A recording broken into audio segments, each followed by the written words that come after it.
بسم اللہ الرحمن الرحیم۔ دین و اسلام چینل کے ناظرین، السلام علیکم ورحمۃ اللہ وبرکاتہ۔ صحیح بخاری کی حدیث نمبر 229 ہے، میں رسول کریم صلی اللہ علیہ وسلم کے کپڑوں سے جنابت کو دھوتی تھی، پھر اس کو پہن کر آپ صلی اللہ علیہ وسلم نماز کے لیے تشریف لے جاتے اور پانی کے دبے آپ کے کپڑے پہ ہوتے تھے۔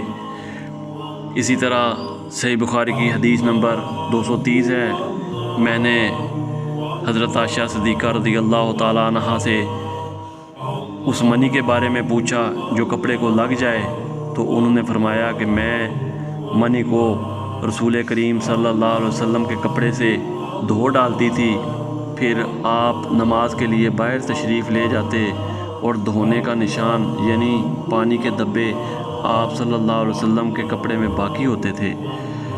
اسی طرح صحیح بخاری کی حدیث نمبر 231 ہے، میں نے اس کپڑے کے متعلق جس میں جنابت ناپاکی کا اثر آ گیا ہو سلمان بن یسار سے سنا۔ وہ کہتے تھے کہ حضرت عائشہ صدیقہ رضی اللہ تعالیٰ عنہا نے فرمایا کہ میں رسول کریم صلی اللہ علیہ وسلم کے کپڑے سے منی کو دھو ڈالتی تھی، پھر آپ نماز کے لیے باہر نکلتے اور دھونے کا نشان یعنی پانی کے دبے کپڑے میں ہوتے تھے۔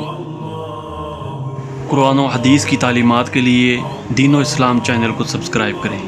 جزاک اللہ خیر۔